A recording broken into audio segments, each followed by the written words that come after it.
Très chers amis, très chers internautes, vous qui me suivez à partir de ma chaîne, je vous suis infiniment reconnaissant pour ce moment que vous me donnez pour que je puisse venir encore une fois dans vos maisons. En tout cas, aujourd'hui, concernant la situation qui prévaut dans notre pays, vu en tout cas le climat malsain dans lequel nous sommes en train de traverser, notre pays politiquement parlant, à travers la crise en tout cas multiforme que traverse notre pays sur le plan politique. Moi, je suis venu aujourd'hui en tout cas pour essayer un peu de proposer à ce qu'on puisse avoir une transition sans Kabila de 5 ans, pour essayer un peu de tenter de nettoyer en tout cas le clivage politique congolais, qui est vraiment victime en tout cas de pourrissement, si pas de vieillissement aussi, hein, donc c'est pourri. La classe politique est pourrie, à telle enseigne qu'on ne sait plus à quel sein se vouer. L'opposition est inexistante. L'opposition est inexistante et en tout cas, je ne sais quoi dire parce que selon les commentaires ne viennent pas de moi, mais les commentaires viennent d'un grand journaliste que vous connaissez, M. Thierry Michel, qui, à travers son journal, avait essayé un peu de faire le parallélisme entre la situation qui prévalait à l'époque entre le Burkina Faso et la République démocratique du Congo. Je vais vous lire en tout cas quelques extraits de son article qui a paru l'année dernière. Il avait mentionné ceci, M. Thierry Michel. Il avait dit que le Burkina Faso, par exemple, le Burkina Faso a des vrais opposants. La République démocratique du Congo a des opposants alimentaires. Ça, c'était les dires de Thierry Michel. Je vais en tout cas rapidement aller en besoin pour vous lire cet article-là qui est vraiment intéressant, que j'ai trouvé en tout cas très intéressant de pouvoir intéresser en tout cas les communs des mortels, vous qui me suivez toujours à partir de ma chaîne, pour vous dire que selon Thierry Michel, il a dit que le Burkina Faso a des vrais opposants, contrairement à la République démocratique du Congo qui n'a que des opposants alimentaires. Thierry Michel arpente les rues de Ouagadougou depuis 26 ans, puisqu'il y vient régulièrement pour le FESPACO, le festival panafricain que vous connaissez qui se passe là-bas. Congologue engagé, forcément dans une interview, il est toujours question de son film documentaire présent à ce FESPACO. Denis Mukwege, l'homme qui répare les femmes. Il est allé là-bas pour essayer un peu de parler de son film qu'il a fait pour notre compatriote Denis Mukwege, l'homme qui répare les femmes. Comme dans la fresque politico-historique Mobutu, roi du Zaïre. C'est lui toujours qui avait en tout cas fait ce film-là. Il dépeint le combat d'un homme contre les violences faites aux femmes. Vous vous rappelez, nous sommes vraiment arrivés au bon moment. C'est le mois de la femme. Le 8 mars, nous fêtons, en tout cas, nous célébrons la journée de la femme. Et ce mois ici, moi, je la dédie comme étant le mois de la femme. Mais contrairement à ce que les gens disent qu'on doit toujours donner aux femmes une journée, moi, je considère qu'on doit leur donner des journées de la femme. Voilà pourquoi il dit qu'il dépeint le combat d'un homme contre les violences faites aux femmes. Il évoque d'ailleurs la situation en République démocratique du Congo qui se terminera selon lui de façon sanglante, car si les Congolais ont bien tiré les leçons de l'insurrection burkinabé, ils sont incapables de la reproduire en République démocratique du Congo. Pourquoi? Ça, c'est Thierry Michel qui le dit. Hein? Ils sont incapables de la reproduire en République démocratique du Congo, car ils n'ont pas de vrais opposants. Ça, c'est Thierry Michel qui le dit, ce n'est pas moi qui le dis. Ils n'ont pas de vrais opposants, mais ceux qui sont des opposants alimentaires. Pour lui, Kabila ne quittera le pouvoir que dans le cercueil ou un fusil dans le dos. C'est clair et net, c'est Thierry Michel qui le dit. Donc pour lui, Kabila ne quittera le pouvoir que dans un cercueil ou dans un fusil dans le dos. On a posé la question de savoir quel avenir, selon vous, pour la République démocratique du Congo avec les événements récents. Vous savez, les marches, avec tout ce qui se passe là-bas actuellement. Voici sa réponse. Il dit quoi? Il dit: je vois un avenir assez tumultueux, violent, chaotique. Le président joue aujourd'hui la prolongation, contrairement au président burkinabé qui n'a pas pu faire de troisième mandat. Le président Kabila ne fait même plus d'élection. Il est totalement illégitime. Il ne respecte pas sa constitution. Les gouverneurs de province n'ont pas été élus. On est dans un système totalement illégitime, avec un président qui est là aujourd'hui pour rester au pouvoir, utiliser la terreur et le meurtre.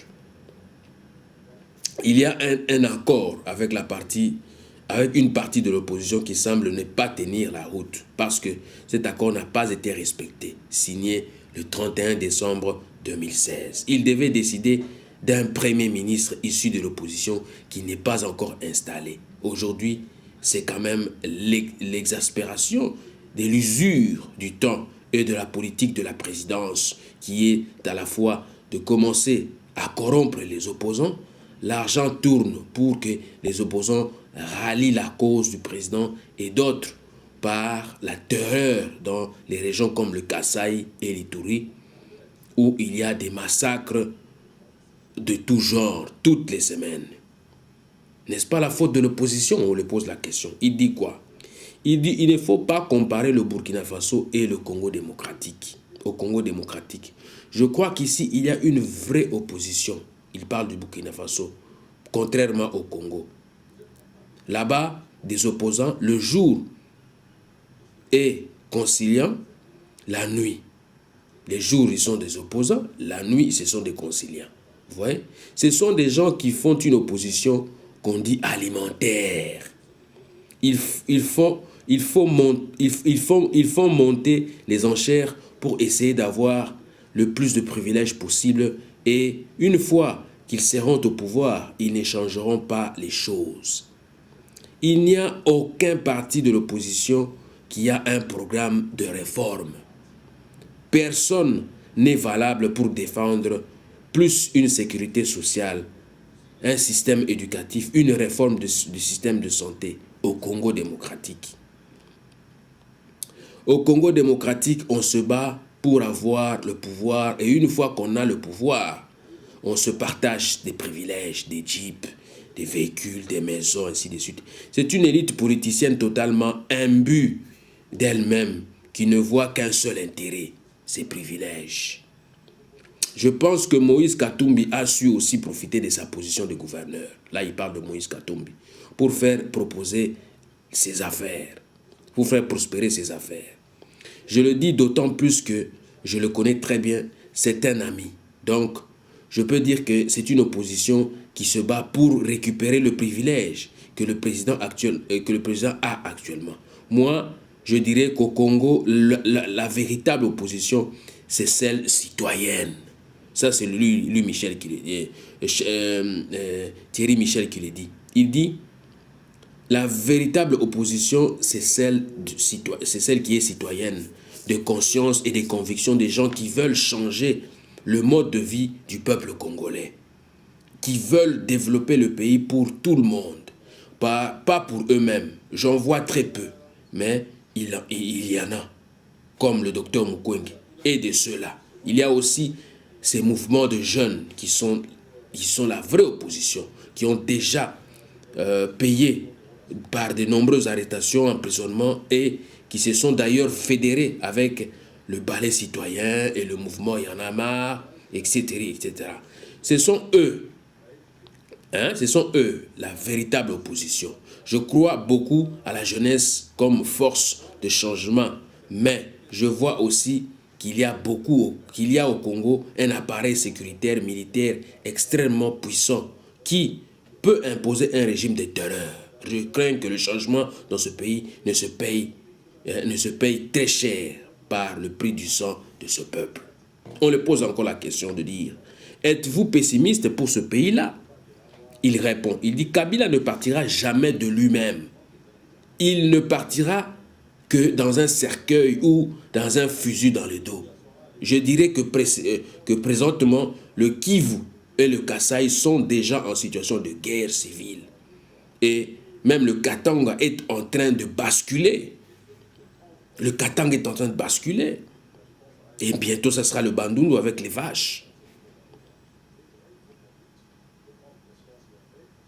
Le problème est que vous avez fait une révolution reçue au Burkina Faso. Là, il parle du Burkina Faso.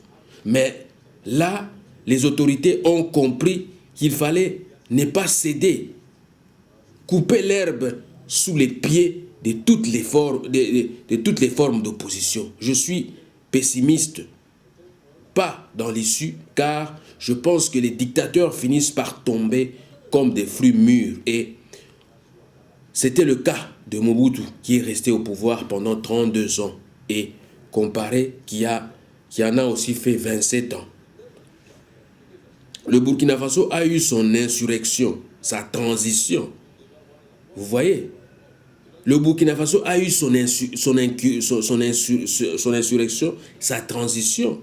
Un président qui avait aussi fait près de 30 ans au pouvoir a été déboulonné.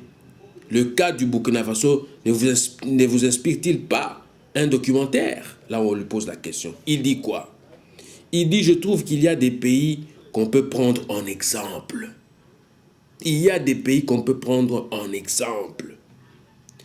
Il y a sûrement le Burkina Faso, parce que là, en plus, le peuple a dû faire une révolution et payer le prix du sang avec une centaine de morts. Le Burkina Faso a aussi le privilège d'avoir plusieurs cinéastes qui peuvent faire un film sur leur pays.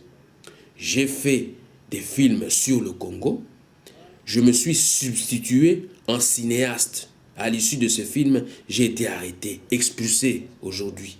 Je n'ai plus de visa pour y aller. Donc il n'a plus de visa pour aller au Congo. Ne vous en faites pas. Dès que nous on récupère le Congo, vous serez le bienvenu, monsieur Thierry Michel. Si on vous demandait aujourd'hui, monsieur Thierry Michel, là on lui pose la question, de juger la situation politique du Burkina Faso. Il répond, je trouve qu'elle est exemplaire. Je n'ai pas à juger. Je peux observer, apprécier et dire par exemple qu'un travail formidable a été fait. Je vois des organisations et des personnalités. Vous avez des rappeurs, des chanteurs, des activistes comme Siné, Droit Libre d'Abdoulaye Diallo. Tous ces gens-là qui ont porté les mouvements. Et après, c'était la transition et les politiques ont pris le pouvoir. Mais au moins chez vous, je ne vois pas aujourd'hui les anciens des Compaoré revenir au pouvoir. Vous voyez? Le problème au Congo, par exemple, ça c'est Thierry Michel qui le dit. Le problème au Congo démocratique, c'est par exemple le ministre de la formation actuelle qui a été ministre de Mobutu. Vous voyez? Avec, etc., etc. Et les mêmes reviennent très vite. C'est ça le problème. Quand moi je vous dis qu'il faut qu'on procède au renouvellement de notre classe politique, ce n'est pas sur les gens qu'on avait à l'ancien régime, on les a encore, non. Donc c'est pour polir encore une fois les régimes. Quand vous venez, il faut de nouvelles têtes. Les mêmes reviennent très vite.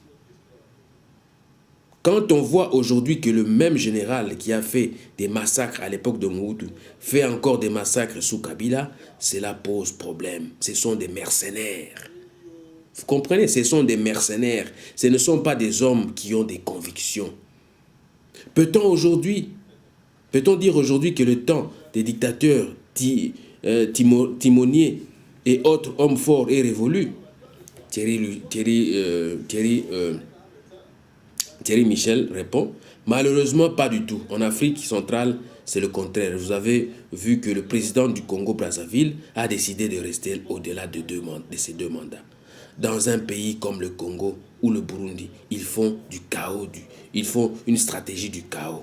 Donc, ça c'était seulement une parenthèse pour vous faire voir ce que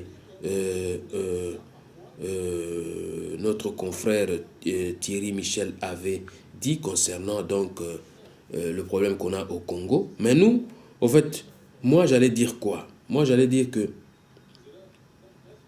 le problème que nous avons dans notre pays, c'est quoi? Le problème dans notre pays, nous devons d'abord comprendre l'origine. L'origine, en tout cas, de nos conflits. De nos conflits personnels, des conflits que nous avons. Nous sommes en guerre. Et perpétuellement en guerre avec nos voisins parce que nous sommes garnis des richesses tant du sol que du sous-sol, que nous ne savons pas quoi faire avec. Une question reste à savoir et dont nous devons nous questionner chaque fois. Vous voyez? Donc, une question reste à savoir et dont nous devons nous questionner chaque fois, à savoir, 1. Qui sont au contrôle de nos minéraux? Qui sont au contrôle? Qui contrôle nos minéraux? Ça, c'est de 1. De 2. Qui dirige notre nation? Qui dirige notre pays? Ces autorités qui dirigent notre pays, sont-elles des autorités légitimes, légales, licites? Point d'interrogation. À qui vendons-nous nos minéraux? À qui? Il faut identifier les personnes avec qui nous faisons des business, avec qui nous vendons nos minéraux. Et à quelle fin nos minéraux sont utilisés ici, soit au Congo et ailleurs. On doit se poser des questions.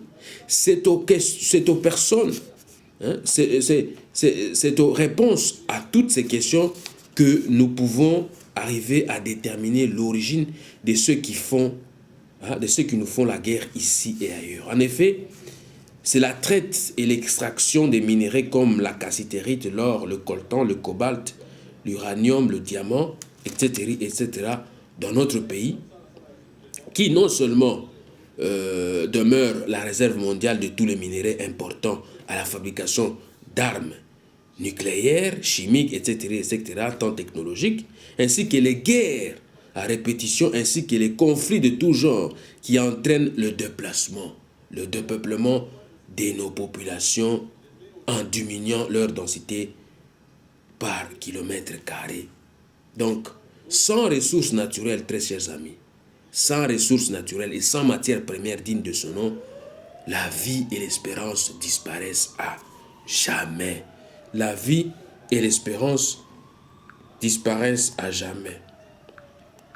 Voilà pourquoi j'allais en tout cas en venir au point de dire que nous devons, je lance un SOS, afin que nous puissions protéger nos populations avant, en tout cas, de protéger les gisements des